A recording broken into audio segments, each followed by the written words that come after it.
हम भोजपुरी गायक अरमान बाबू। जय हो जय हो।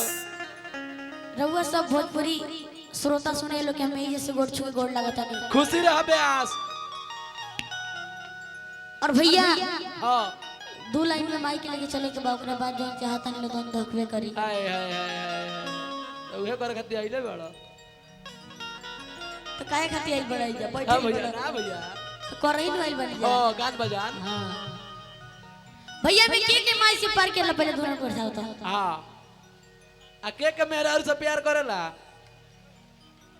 मेरा रू के नाम पर गिरा दे तेरी देखते बड़ा भैया तंद के आगवा घूम के जे माई से प्यार करला ना था और साथे बोले के बाद प्रेम से बोली सच्चे दरबार की जय जय हो जय ए अरमान होने चाचियो ले बोले तो निरोवा लोग उठाई तो सब कोई उधर बात एक टक्कर माटी गिरावल जब ने उठाई चाची सब कोई उठाई एक बार भैया तुम लोग उठा लो सब कोई उठावे प्रेम से बोली शंकर भगवान की जय।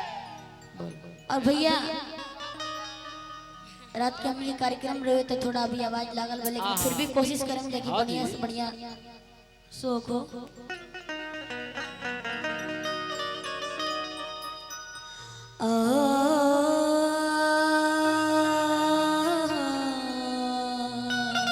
अरे धन हो जा राजा हो जा करे जा।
सजा दो घर को गुलशन सा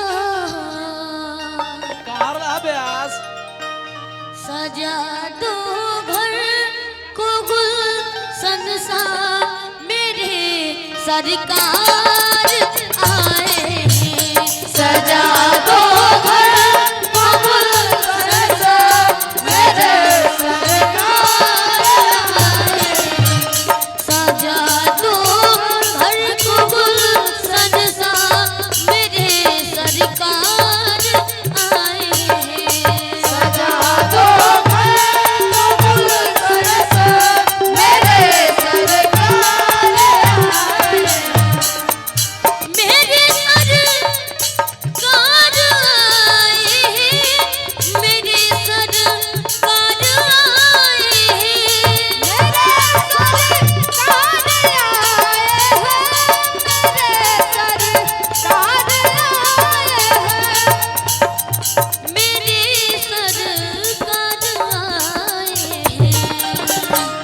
लगी कुटिया भी दुल्हन सी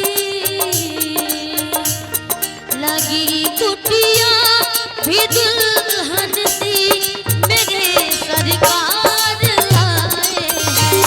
सजा दो घर को गुलशन सा मेरे सरकार आए हैं। सजा दो घर को गुलशन सा मेरे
आई